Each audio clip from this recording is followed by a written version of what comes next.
He'll get a shot off on the way. Got it! He hit it! He hit the shot!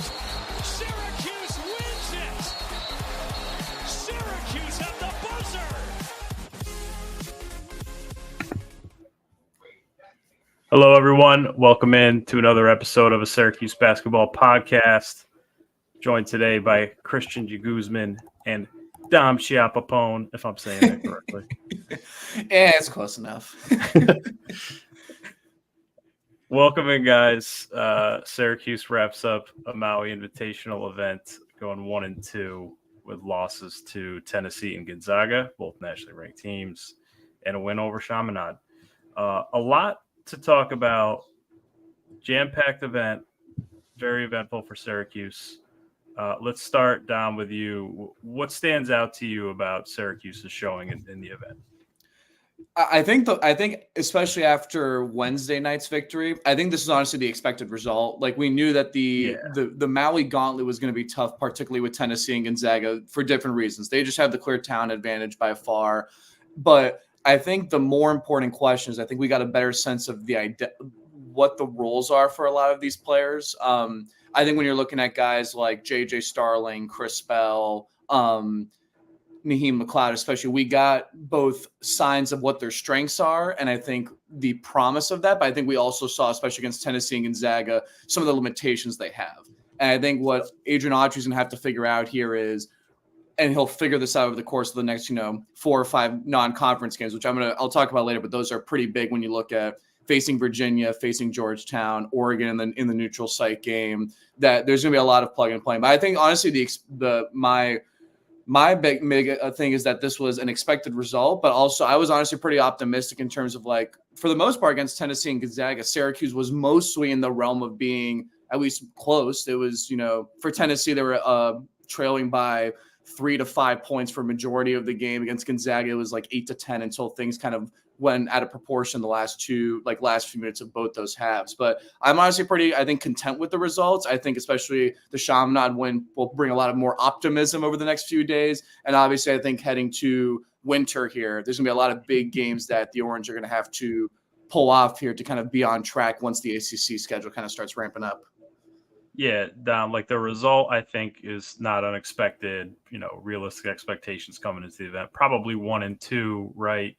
How that looked on the court was very different. I think if you want to follow the pattern, it's like Tennessee was a feeling of optimism. Maybe Gonzaga was a feeling of pessimism. And then the final game against Chaminade, you're feeling a little bit optimistic again. They probably competed better with Tennessee than I would have expected coming in.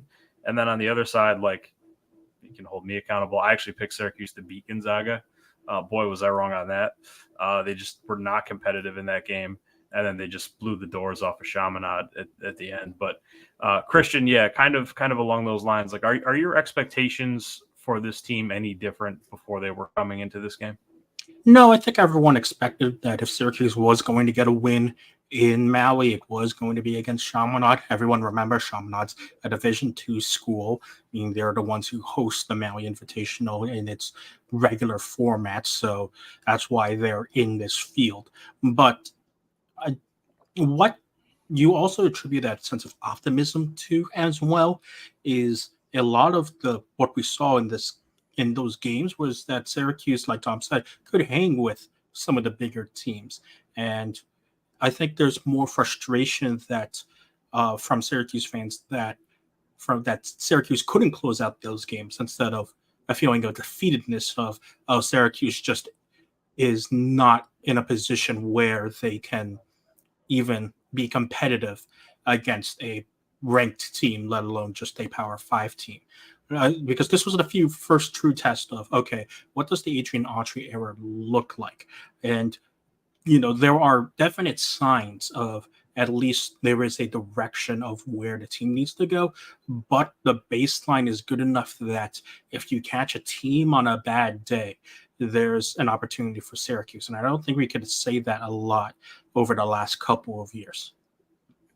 Yeah, when you look at this program and you look at this team and where they've been and where they are, coming into this event, I mean, those are two really good, experienced teams. Like, Tennessee has a couple fifth-year seniors on their roster. They're well coached. Rick Barnes has been around this game a long time. Mark Few's been around this game a long time with Gonzaga. Syracuse just isn't quite there yet. And like, that's normal. Like, you don't want to say that Syracuse shouldn't be held to a certain standard. It's a historic program. It's obviously had great success, but transitions are hard. Like, if you look around the country, like, I don't know, look at Villanova. Like, Villanova is struggling in a post Jay Wright world. North Carolina struggling. I mean, obviously Hubert Davis went to the national championship in year one. Last year was a flop. They struggled today against Northern Iowa in the first half. You don't have to look too far to see how difficult it is to transition from a Hall of Fame coach. And it's going to take time. But I think there was a lot there that you could be encouraged about. Like, Syracuse really competed well with Tennessee, especially in that first half. They led for most of the first half. They did some good things.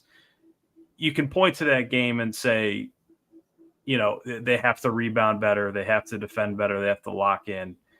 Those are just signs of a growing team. And I think there's things to be encouraged about, but it is going to take time for this program to get where Autry wants it to be. It is a process. Let's start at the top here. I think let's start with Benny Williams before we get into the games. First game he played, comes off the bench, looks really good, knocks down a few jumpers, 8 points. Doesn't play in the Gonzaga game. Is just wearing the warm-up, never gets into game action. Autry's asked about it post-game. He says no comment. No comment on Benny Williams. Doesn't seem like he's going to play in the third game, and then Benny Williams comes off the bench. Does okay. Benny finished with... What did he finish with? What was it? Eight? Six. Yes, I wanted to make sure it wasn't 4. But yeah, 6 points, 3 of 7 shooting, and 2 rebounds. Not bad. Did get whistled for a T. But let's start there. How concerned are you guys about what happened in Maui, and just how key is he for the team this year? Dom, are you concerned at all with Benny not playing for what essentially amounted to a 1-game suspension and a second suspension for Syracuse this year? Where are you with Benny Williams? Where is your concern meter at? If we're doing it out of a scale of 10, probably a solid like 7 or 8, because there's 2 factors. I think first off, this looks really bad following the Chance Westry injury, because Syracuse doesn't have the forward depth anymore to make up for a Benny absence of any kind. You notice in a lot of these lineups, you're either playing Justin Taylor at the 3, Chris Bell who as a 3, and I brought this up on our Slack channel that I think both of them, like, they might have the size to be a 3, but they play more like a 2, especially on offense and honestly defensively too, because they don't really have the pound for pound to go against these bigger wings. So I think for starters, the value over replacement there, to use the good old baseball reference, that's a problem. But I think the other issue is Benny isn't a perfect player, and I think inconsistency is probably his biggest issue. That goes back to his freshman year of one game he's doing well, another game it's like he plays 30 minutes and you didn't realize he was on the court half the time. But the challenge is that he fills so many roles on this team as being a bigger forward, so you could play him at the 4. He can box out. I think a big lesson we learned is that Naheem McLeod is an excellent shot blocker still. He is not the rebounder that – he's not going to be grabbing 15 rebounds tonight compared to Jesse Edwards, let's say, last year. Kind of in that. He's not the most amazing 3-point shooter, but he also shot 36% last year and also on decent volume. He has shown an ability to quick catch, pump fake, dribble in, take a mid-range, and he's been pretty automatic. I think we saw that in both these games, just how quick that release is. So you look at the value across the board, and you look at, especially in that ACC, where it's a lot of these bigger forwards, especially at the 3, 4, 5.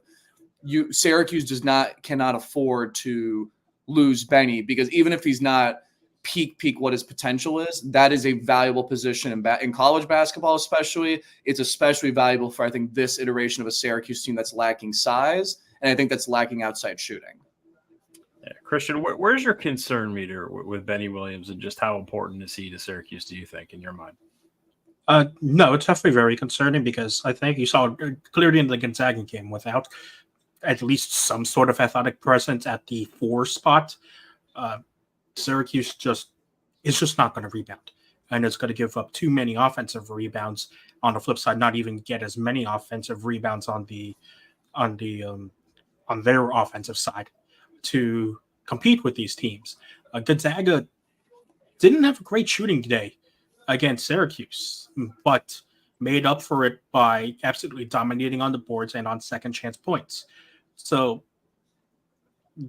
there has to be someone who, at least if something is wrong with Benny, who knows? Well, we're probably never going to know. But if this persists into the next couple of games where Benny's going to play one game, going to not play another game, or whatever is going to happen, there needs to be a mentality shift with Taylor and Bell. Because as much as we don't want it to be, they're your forwards. So they're going to have to do what forwards do, and that's grab rebounds. Now, we saw a little bit of a better effort against Chaminade, but of course, again, this is Chaminade we're talking about, an undersized team that is in Division 2. So what they need to do is, as unfortunate as it is, they need to switch their mentality, because those are the guys that are going to have to help grab rebounds. Yeah. Whoever plays the 5 is not going to be able to do it alone. Yeah, going into this game, like JJ Starling and Quadir Copeland, they can't be your leading rebounders. Like those forwards, and I think Justin Taylor's done a good job of it. He did a good job of it against Chaminade. But those two guys can't be your leading rebounders. And I think that's why Benny is so important to this team. Now, taking a step back, I know it's got to be hard on Red to discipline Benny. It's got to be tearing him up. It can't be an easy decision for him. So whatever it is, this team needs Benny Williams. Like Christian, we talked about it on the last podcast going into the Maui Invitational. He does things at the forward position that the other guys can't do. Chief among them is rebounding, right? Like Justin Taylor's held his own on the glass, but I think, we know Benny Williams has a higher ceiling when it comes to rebounding than maybe a Justin Taylor. But he also gives you the ability to stretch it from the 4 spot, like Dom's talking about. Without Benny Williams, Syracuse is really going to be having some problems, I think, at the forward spot, because the 2 forwards that they play, Justin Taylor and Chris Bell, they want to play on the perimeter. They want to shoot shots. Benny can mix it up inside, but he also can hit that mid-range where defenses have to respect that. I think the solution there, unfortunately, is without Benny Williams, maybe you have to move Malik Brown back to the 4 spot, but then you're playing Brown and then you're playing McLeod at the same time, and that's really going to clog up some of those driving lanes. So it's kind of like this push-pull relationship between the offense and the defense and the rebounding there without Benny Williams. That's why I think he's the key. He's so important to this team, not only for what he's able to do on the court, but I also think as a leadership in a leadership position as well. As a junior, as the most experienced member on this team. So whatever Benny's working through, he really needs to get it together. I think he's on some thin ice, and without speculating, I think it's key to Syracuse's season and certainly their potential to have Benny a fully available Benny Williams ready to go with the right mindset. Moving along from that, let's dive into these games a little bit. I'll take it back from the Tennessee game. Syracuse, they came out, they punched first in that Tennessee game, looked good off the start. Judah Mintz got in a little bit of foul trouble, had to sit in the second half. The remainder of the first half, didn't come back into the second half. From there, Syracuse is playing from behind, and it's really tough to come from behind against a team like Tennessee that's a veteran team like that. What were your guys' takeaways from the Tennessee game specifically? Dom, starting with you.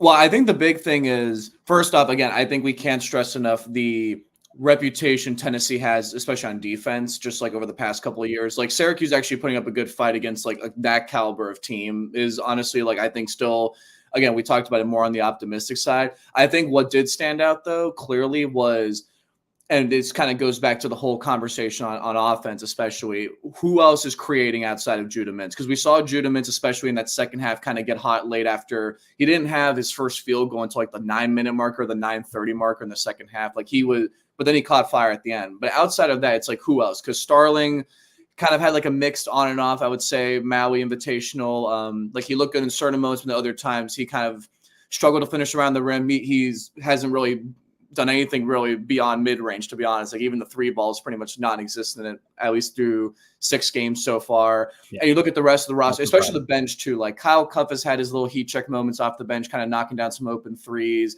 Chris Bell is very much hot or cold. One game he's scoring a career high, then he gets another double digits, and then he goes 2 for 18 against Gonzaga. So it's like you have to live and die with Chris Bell not being, a consistent 15 to 17 point scorer, let's say. You look at the bench, especially, I think, with like Malik Brown's not really much of an offensive player. He brings a lot of other stuff, but he's not much of an offensive creator. Kadir Copeland, great energizer guy, but very much not an outside shooter, plays better in transition than the half court. And I think that's the big for him in that game. I was going to say, especially that game, we really saw, like he played much better today against Chaminade, but compared to the Tennessee game, especially, it was pretty disastrous. Can't even lie there. So I think that's the biggest concern, I think, for especially Autry is Mintz, especially, I think, from all 3 levels of scoring, has looked really good so far. Especially, I'm very impressed with the outside shot, especially he's been more willing on the catch and shoot to just let it fly rather than kind of pump fake, hesitate, then drive into traffic. Like he's been better with his timing. But I think the issue is that can Starling be the second scorer consistently? And if it's not going to be Starling, who kind of gets Syracuse to 70 points? If you're going to play the math game here, how are those points distributed, and who outside of Mintz is kind of going to get Syracuse, I think, to that benchmark number? Yeah, the Kadir Copeland experience is quite the adventure. He was 1 rebound and 2 assists shy of the first triple-double at Syracuse since Alan Griffin, I believe, in the 1990s. So great game against lesser competition, as Bill Walton said, the team's best practice player. Shout out to Bill Walton.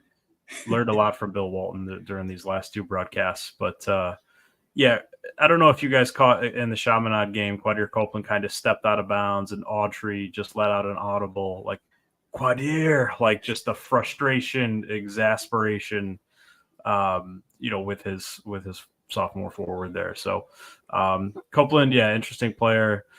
I think going back to that Tennessee game, though, the biggest issue was kind of the rebounding, and that's what we've talked about, going even in the preseason up to the first 3 games and going into this event. It's just how big of a problem the rebounding is.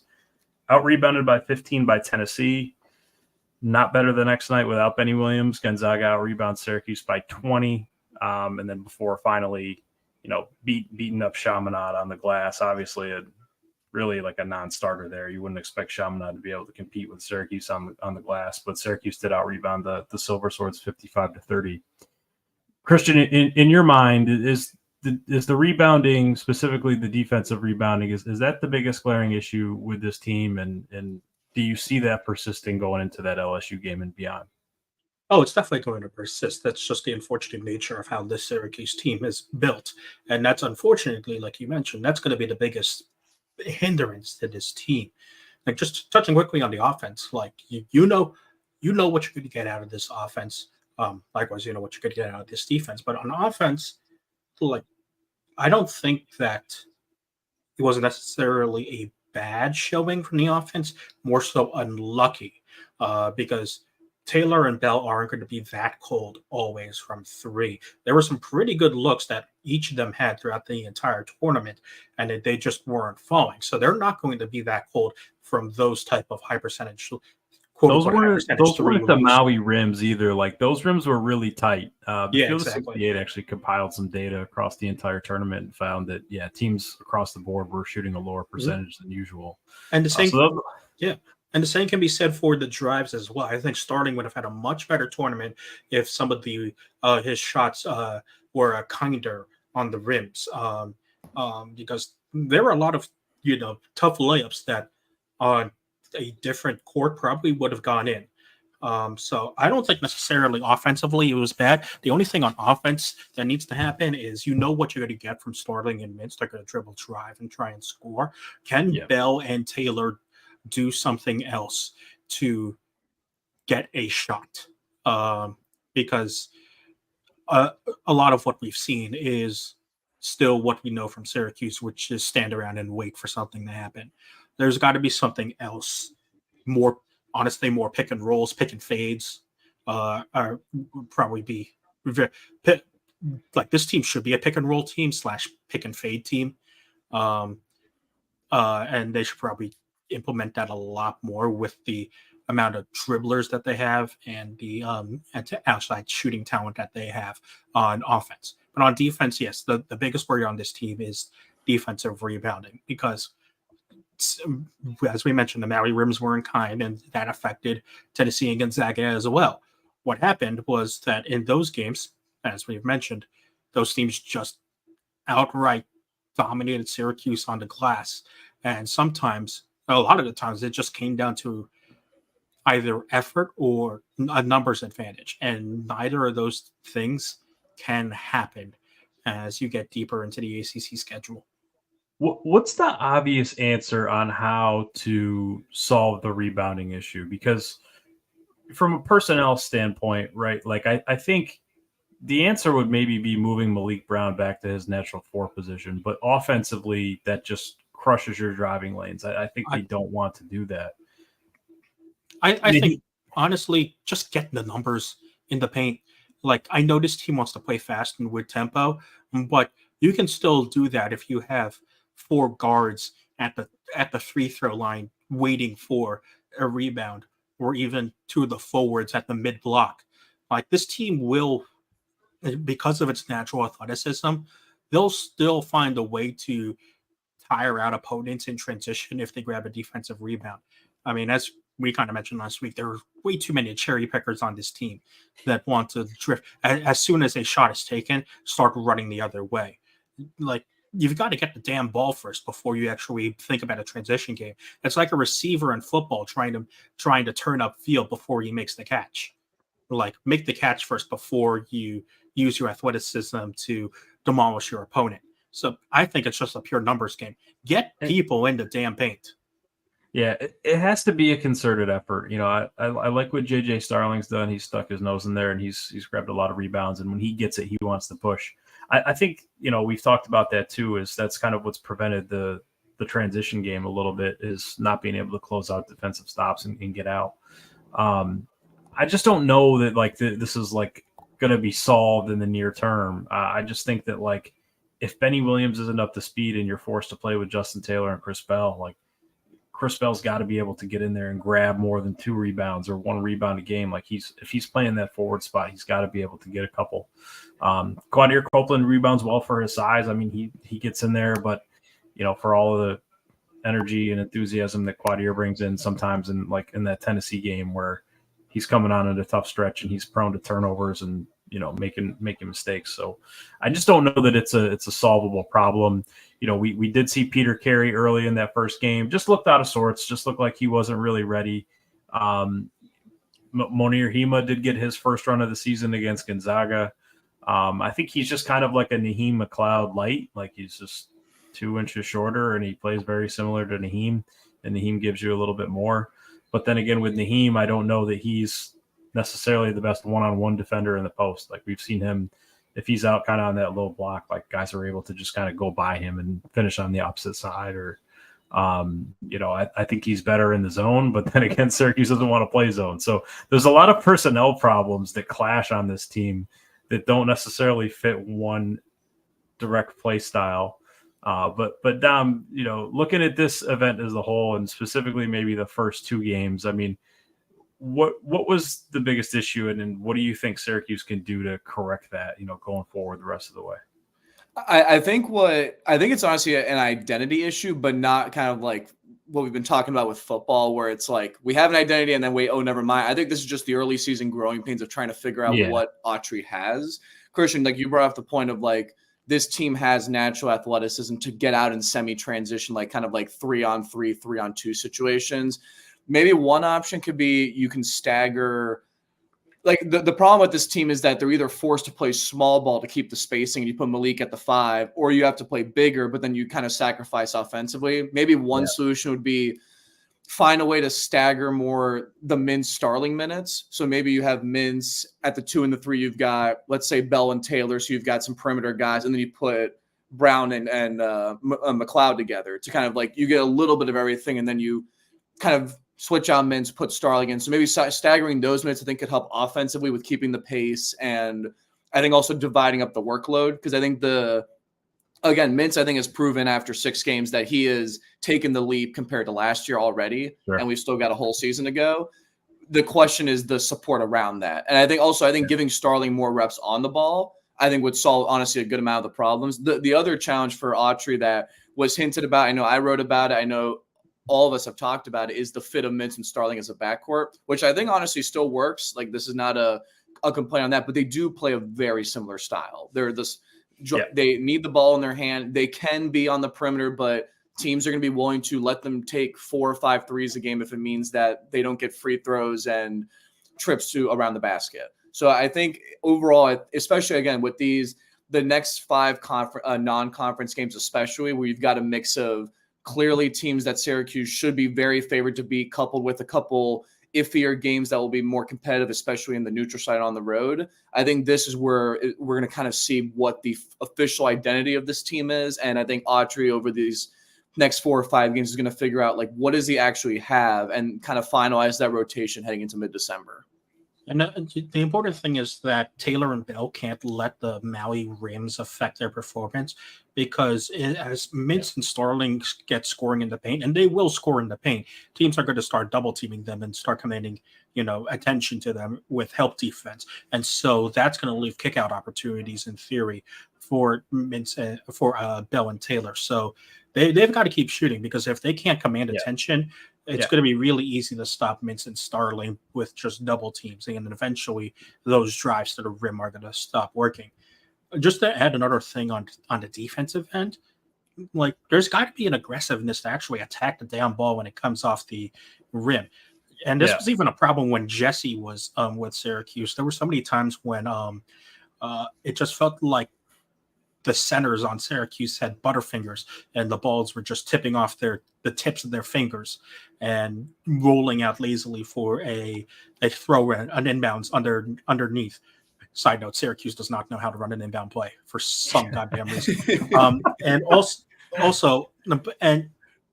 But you see that trickle down to pretty much everywhere else, everybody else on the team. We only saw it in this Chaminade game, where I think this was the first time this season in this Chaminade game when people were actually jumping up to catch a rebound instead of letting the rebound fall down and either catching it here or letting it bounce. It's still catching it here on the rebound. And that's also what's leading to some of these rebounding troubles, is that, yes, Syracuse might have 3 guys in the paint versus 1, but the one guy on the other team is actually jumping up to try and get the ball instead of letting the ball come to him.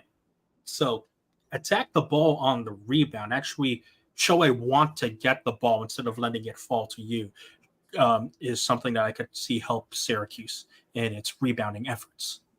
Yeah, it looks like there's certain scenarios where guys are just kind of looking around, waiting for somebody else on the team to rebound the ball when they should just go get it. Just going back to Judah Mintz really quick, I was a little bit encouraged in the Chaminade game, where he didn't really feel the need or compelled to try to score in that game.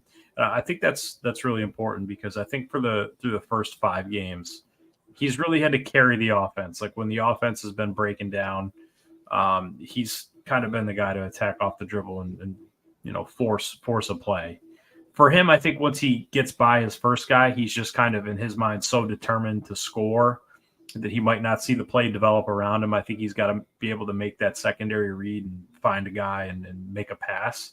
I have no problem with him scoring, maybe as much as other people do, but I just was encouraged in that Chaminade game that he was really kind of comfortable to take a back seat in the scoring, and it seemed a little bit more important to allow other guys to get involved and get their scoring up.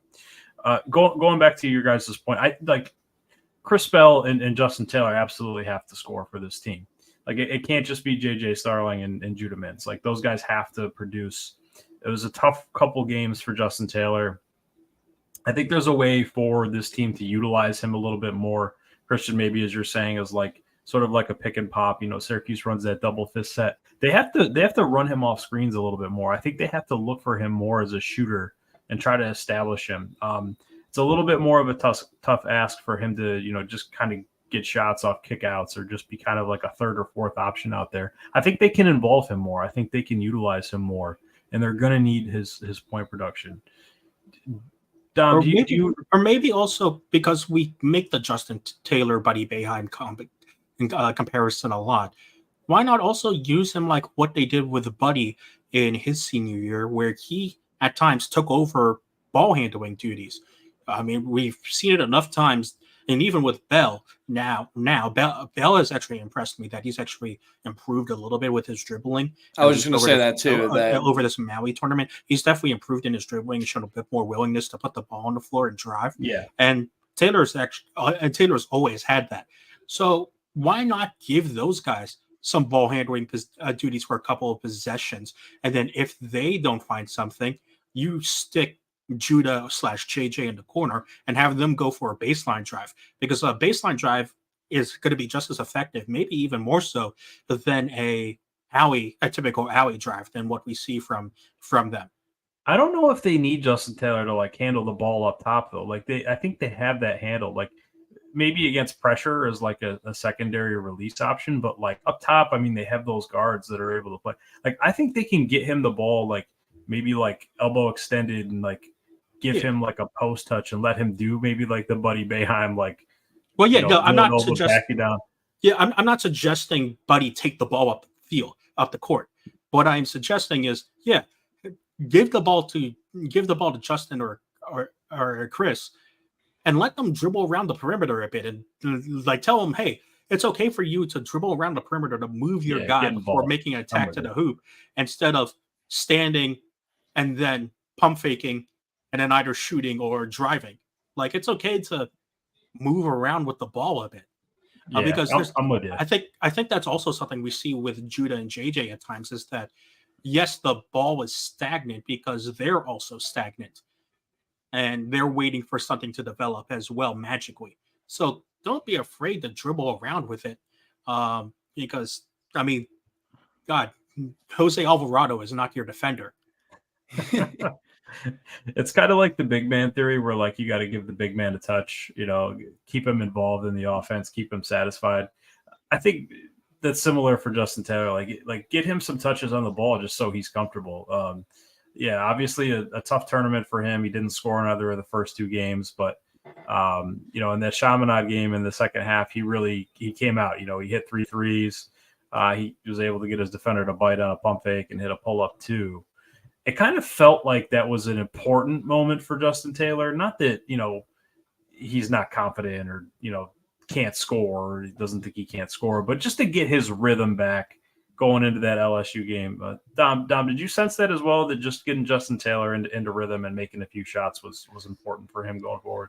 I don't want the point to be lost from that you brought up, James, a few minutes ago. I think I was also very happy that Mintz honestly took a back seat offensively. I think a lot of the team, I think it mainly Bell, Taylor, and Kadir Copeland, those three especially, of getting some reps on the ball, proving that they can still be valuable on multiple ways on the court. I think this was huge for all of them. And it's so important because Syracuse, again, is already thin with Westry being out and with Benny's status kind of being like still a little bit in limbo, that these guys are, especially I think now that they're in their sophomore year, like they've got a year's worth of experience and they're playing either the same role or, in Bell and Taylor's case, much larger roles compared to last year under Boeheim. So I think they are so critical. And we've talked about, of course, like their need to kind of be more in the double digits in points and their ability to space the floor. But I think just even them being wing sized, because that was the whole value with a lot of the additions Autry brought in the offseason. It was that you had the huge 7'4" McLeod. You had all these bigger wings that can kind of play 3, 4, 5, even some 2 guard. You have Mintz and Starling, who are each like 6'3". They've got decent wingspan. That was the whole idea with this team, was to have like this team of just freak athletes who can kind of like play multiple positions. They weren't just stuck to like Judah's only a point guard or, Taylor's only a 2. And I think getting a game like this, I think that was a good confidence booster. Now you've got it proved, I think, for them especially, that Tennessee and Gonzaga, again, like that is very, very tough competition. Sometimes you just need to see the ball go in the basket a couple times. That's what a lot of NBA players and even a lot of college players will just say, or I know I've heard that it feels good sometimes just see your shot go in 2 or 3 times in a row. Sure. And again, the big thing will be you go back to LSU or back in Syracuse, like that's going to be another morale booster opportunity there, being back in the home crowd. And I think that'll be a very critical game. But this one, especially, again, Mintz taking the back seat, letting the rest of the guys kind of handle the offense, I think was very, very smart. I would imagine that was the game plan going in, given that they knew Autry and company knew what Chaminade was as an opponent compared to Gonzaga and Tennessee, but it was definitely a worthwhile strategy. I'm hoping it'll prove fruitful these next few weeks here.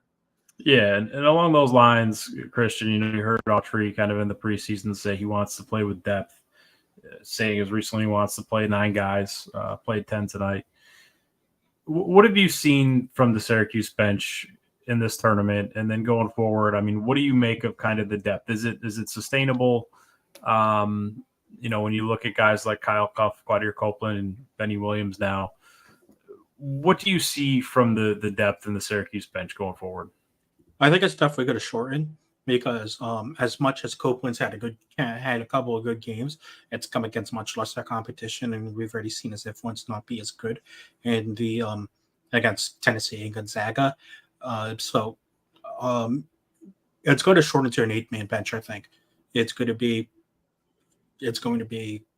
Cuff, Brown, and Benny.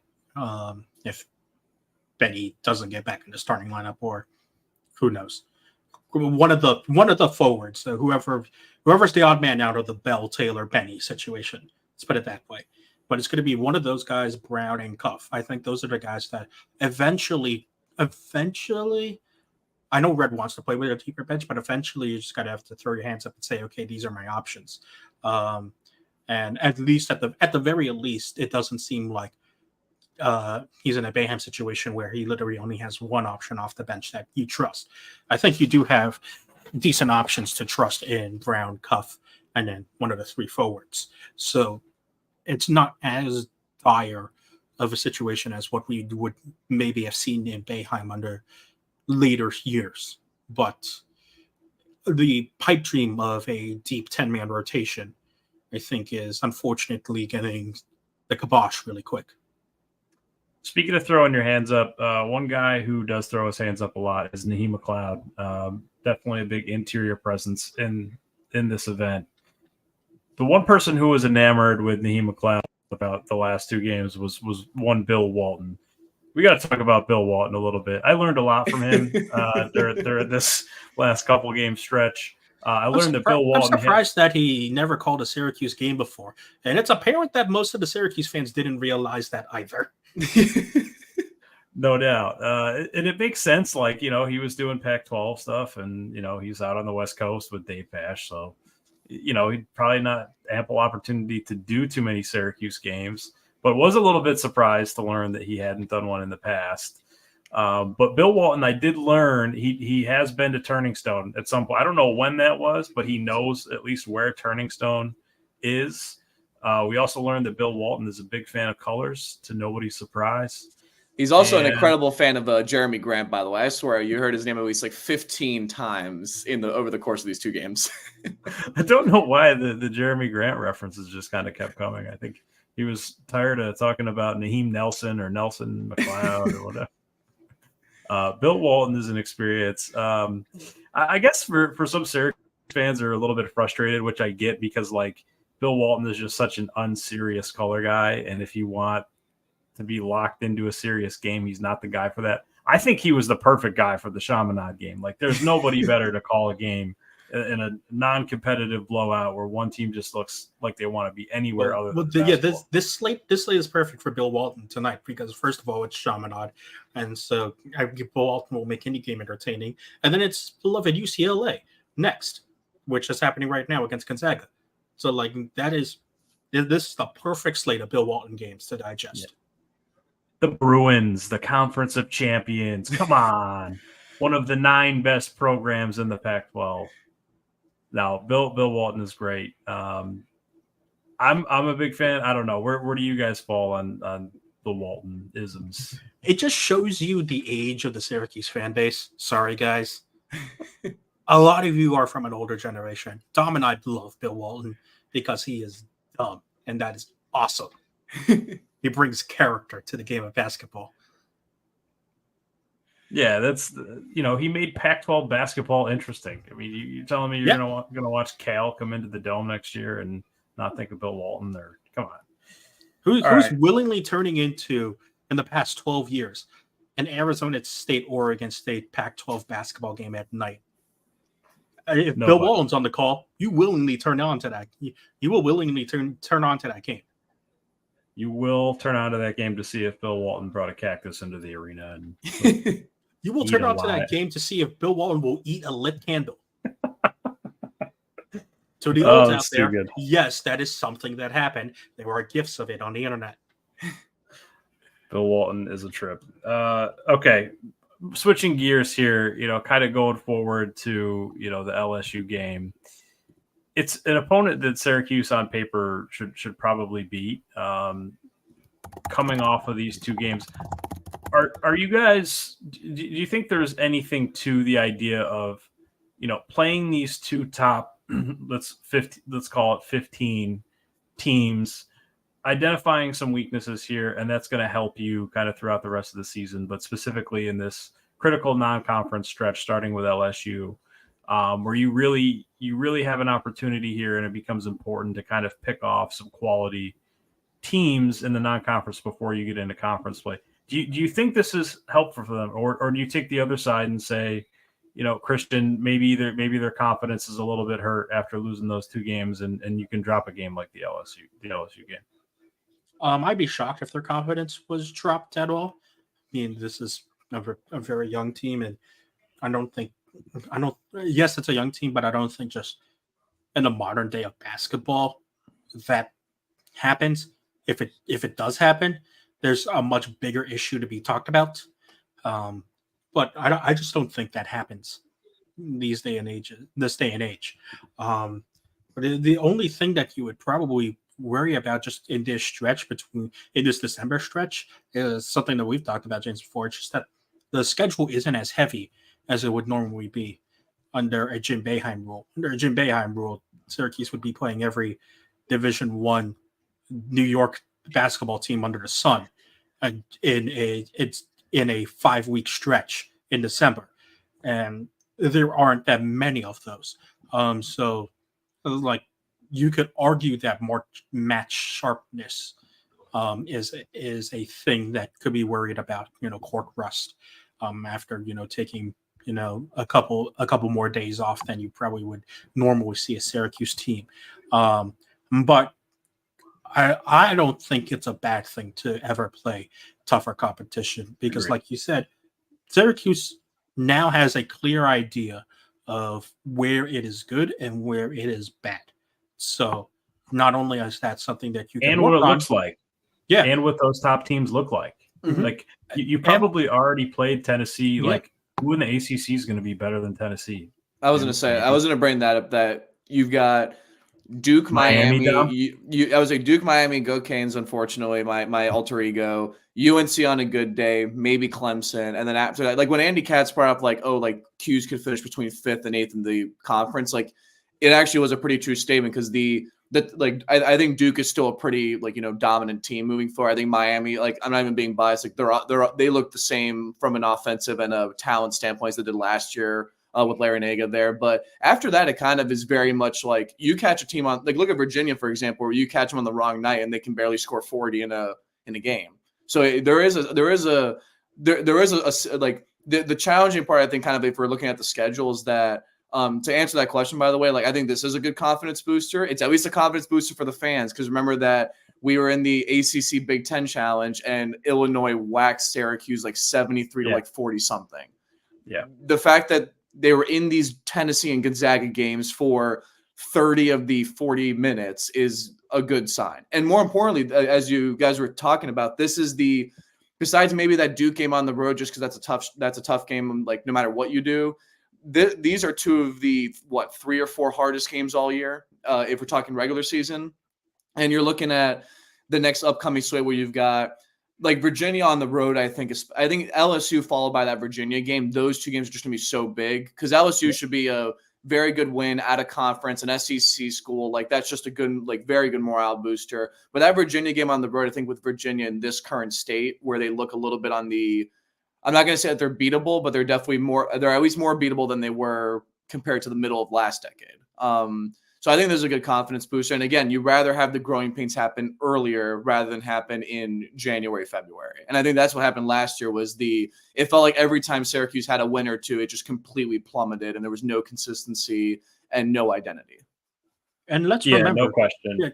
Let's remember, this is Adrian Autry's first year as a head coach.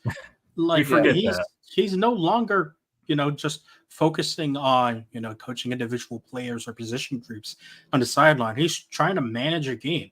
And so this is valuable experience for him also to say, hey, my team got close to two of the top 11 teams in the nation and just couldn't finish it out. So now I know that, okay, what coaching adjustments do I have to make mid-game so that if we get into that opportunity again, we can do X, Y, and Z in order to make that game closer and give us a chance. So this is valuable experience for Autry as well to say, okay, let's not just be a individual manager, let's be a team manager and figure out what I need to do adjustment-wise in order to, change up something or tell my team to focus on this area more in order to facilitate a win. Yeah, he's getting exposure to those real-time coaching decisions that you have to make where, those decisions are unclear. In hindsight's 2020, you get to the end of the game and you see what worked and what didn't. But I think any coach in his first year that would say he's 100% certain of all the decisions that he's making at any given time, I think it'd be a little bit disingenuous. So he's getting exposure to that. And he's willing to make those adjustments. I think that's the good sign. Now, it hasn't always worked, like specifically in the Maui, like kind of going to the zone late against Tennessee. It was almost as if it was like the New Hampshire game all over again, where Judah Mintz was in foul trouble and you got to revert to 2-3 zone to save the day. It didn't work. And of course, it's not going to work against a team like Tennessee that's a veteran. They've got veterans and they've got an experienced head coach who've been there before and been in those situations. A lot of these players are sophomores. They haven't been in these situations yet. Judah Mintz obviously logged heavy minutes last year, but these other guys, they haven't been in these situations. JJ Starling played at Notre Dame last year. He hasn't been in these situations with this team. So I think that's an important point as well. Like, this is a process. It's going to take time to develop. This was about the expected result. But I think, Dom, kind of going back to your point a little bit, is like they have the playing hard part down and the skills and the experience that will follow. But that's what you want to see out of a Syracuse team, one that competes hard the whole game. And, yeah, maybe they're not as experienced as a Tennessee or Gonzaga, but they were able to hang with them because they have that playing hard part down. I'm also real quick coming from the angle of covering the women's basketball last year under Felicia Legette-Jack, where it was the same thing. Like, there were some frustrating games early on where they blew a 21-point lead to Penn State. They barely beat Yale by 2 points, and Yale was like nowhere near a tournament team. Like, there are growing pains, but it's kind of worth it in the end when you get, especially for a first, like Legette-Jack is there because she's an experienced coach, but Autry also has coaching experience being the associate head coach for a while under Boeheim. And he, even like having experience, it is different when you are commanding a new program, whole bunch of new players, identity, connecting with fans, all that sort of stuff. So I think this is part of the process. We are game 6 of the Autry era. We've got at least a good amount of a chunk of time left to go, even just for this year alone. This is what other programs around the country deal with when they have transitions and coaching changes. And yeah, it is a process. You don't just snap your fingers. And it'd be great if there was a magic wand and you could just experience great success right away. But in reality, that's just not usually how it works. We'll wrap up on one thing. Before I do, guys, what did we miss? What else do we have to talk about before we wrap up here? I like to give a quick shout out to Kyle Cuff. He's a little bit wild, kind of going to the rim sometimes, but honestly, like through 6 games, 35% from 3. He's been like a pretty decent ball handler in his stretch, but also I think him just like, especially on offense, him just kind of like being on the perimeter, maybe a sneaky dark horse candidate to get the 9th man rotation, like just like 10 to 15 minutes a night, kind of be the spark plug off the bench if like a Mintz or a Starling's in foul trouble. So that's my only other shot I think I'm missing kind of on the bench, the reserves especially. Yeah, I think I honestly think he should be the first guard off the bench. As much as you like Copeland's energy, I just don't think he has enough to consistently produce against some of the tougher competition. And I think Cuff is at least shown that he can, knock a shot down, and a key shot down against some tougher competition. So I think if when push comes to shove, I think eventually Cuff's going to be the first guard off the bench. Yeah. Okay. And just last one for me, I think kind of going back to the scheduling a little bit, we talked about kind of the down ACC. There will be opportunities for those wins. Like Dom, you mentioned, Duke, Miami, Clemson's pretty good with one Joe Girard. There's going to be opportunities for wins, but I think now that you've seen this and you know what happened in the Maui, like it does become a little bit more important to pick off one of these non-conference opponents. So specifically, you have the LSU game at home, but also, kind of the road and neutral games. You have that game at Georgetown, you have the neutral against Oregon. Syracuse obviously undefeated at home still, but I think you're going to have to win one of those games, maybe 2, just to kind of show that you were able to do some things outside in the non-conference. So we can wrap up with that. Dom, I think you're going to be on site for that Georgetown game on December 9th. This is correct. I think first time going on the road for a game, so very exciting opportunity there. There we go. So for those of you who aren't already following Dom, be sure to give him a follow. Does a lot of great work on the women's basketball side, but he's going to come over and do some more of the men's stuff too, and get on the road for that Georgetown game and some others. So, Christian, Dom, anything you guys want to say before we get out of here? At least it's not football. At least it's not. No, nothing else. Nothing else on mine. The notebook has been emptied, and it is almost 1 a.m. I only have a weekend and a head coaching search before I can push this football season out of mind. Because boy, has the past couple of weeks really tested my patience with football. We'll leave it there. For those of you listening in, if you're coming to us on Thursday, happy Thanksgiving. Enjoy the time with your family and your friends, and we'll see you on the other side. So for Christian de Guzman, for Dom Chapapone, I'm James Zuba. Take care.